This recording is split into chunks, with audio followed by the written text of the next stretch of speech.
मित्रांनो, मी आज तुमच्यासाठी घेऊन आलोय एकदम मस्त छान कुरकुरीत अशी शेपूची वडी। आता तुमच्यापैकी बऱ्याच लोकांनी कोथिंबीरीची वडी वगैरे खाल्लेला असाल। एकदम छान टेस्टी लागते, एकदम कुरकुरीत लागते। तशाच पद्धतीने शेपूची वडी पण बनवली जाते। ती पण मस्त लागते, एकदम छान कुरकुरीत लागते आणि बनवायला पण एकदम साधं सोपं आहे। आता मित्रांनो, तुम्हाला तर माहितीच आहे आपल्या रेसिपी कशा असतात, एकदम साध्या सोप्या आणि टिचकी वाजवायच्या आतमध्ये बनणार आहे। चला तर मग बोलण्यामध्ये जास्त वेळ न घालवता फटाफट रेसिपीला स्टार्ट करूया।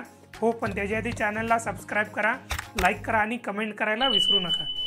तर मित्रांनो, सगळ्यात आधी शेपूची वडी बनवण्यासाठी ना शेपूची भाजी बारीक कापलेली 2 वाटी घेतलेली आहे। आता या भाजीमध्ये 1 वाटी बेसन टाकून घ्यायचं आणि त्याचबरोबर अर्धी वाटी तांदळाचं पीठ टाकून घ्यायचं। तांदळाच्या पिठाने ना वडी एकदम छान कुरकुरीत बनते। आता यामध्ये 2 चमचे पांढरे तीळ टाकून घ्यायचे आणि त्याचबरोबर 1 चमचा धने बारीक कुटून घेतलेले, जरा 1 चमचा लाल मिरचीची पावडर, 1 चमचा जिरा, पाव चमचा किंवा थोडासा हळदाची पावडर।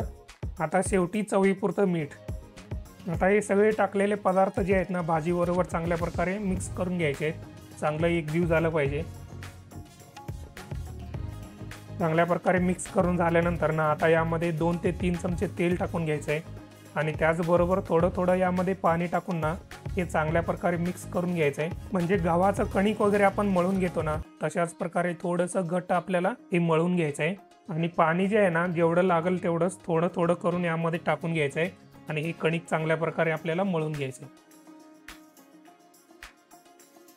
हे बघा मित्रांनो, अशा प्रकारे एकदम चांगल्या प्रकारे घट्ट असं आणि मऊदार असं कणिक मी मळून घेतलेले आहे शेपूच्या भाजीचं।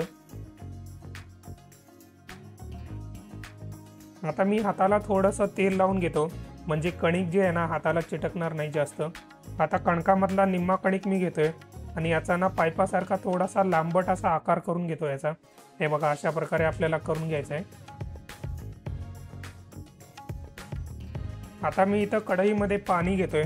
या पाण्याला चांगली उकळी येईपर्यंत उकळून घ्यायचं आहे। आता या उकळत्या पाण्यामध्ये अर्धा लिंबू टाकून घेतो।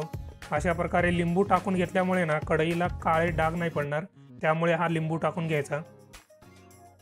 शेपूच्या वडीला वाफून घेण्यासाठी मी इथं एक चाळण घेतलेले आहे, स्टीलचं चाळण आहे। आता या चाळणीला थोडंसं तेल लावून घेतो, म्हणजे वडी खालून चिटकणार नाही। चाळणीला तेल लावून झाल्यानंतर चाळण कढईवरती ठेवून घ्यायची। या चाळणीमध्ये बनवलेले शेपूचे वडे जे आहेत ना यामध्ये ठेवून घ्यायचे आणि 15 ते 20 मिनिटासाठी झाकण लावून चांगल्या प्रकारे वाफून घ्यायची। हे बघा मित्रांनो, 15 ते 20 मिनिट झालेले आहेत। शेपूचे जे वडे आहेत ना आपण चांगल्या प्रकारे वाफून घेतलेले आहेत। आता गॅस बंद करून घ्यायचा आणि संपूर्णपणे थंड करून घ्यायचं। एकदा का संपूर्णपणे थंड झाले ना त्यानंतर ना मग 1 इंचाच्या वड्या आपण कट करून घ्यायच्या। आता मित्रांनो, शेपूची वडी तळून घेण्यासाठी ना मी तेल गरम करून घेतोय। तेल जे आहे ना मीडियम गरम करून घ्यायचं आहे, जास्त गरम करून नाही घ्यायचा। आणि आता कापून घेतलेल्या शेपूच्या वड्या तेलामध्ये टाकून चांगल्या प्रकारे एकदम छान कुरकुरीत होईपर्यंत तळून घ्यायचे। हे बघा मित्रांनो, 2 ते 3 मिनिट झालेले आहेत। शेपूच्या वड्या तेलामध्ये चांगल्या प्रकारे मी तळून घेतलेले आहेत। आता छानपैकी कुरकुरीत असे झालेले आहेत। हे बघा मित्रांनो, अशा प्रकारे एकदम साध्या सोप्या पद्धतीने एकदम टेस्टी अशी शेपूच्या वड्या रेडी झालेल्या आहेत। बनवायला एकदम साधं सोपं आहे, तुम्ही आता व्हिडिओमध्ये बघितलेलं असाल। तुम्ही पण अशा प्रकारे तुमच्या घरी शेपूच्या वड्या तयार करा आणि एकदम मस्तपैकी एन्जॉय करा।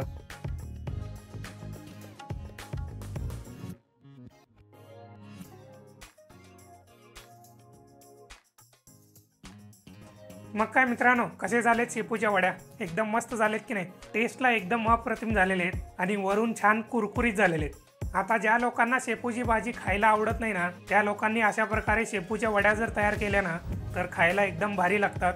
चला तर मग मित्रांनो, जाता रेसिपी आवडली असेल तर लाईक करा, कमेंट करा आणि मित्रांनो चॅनलला सबस्क्राइब करायला विसरू नका।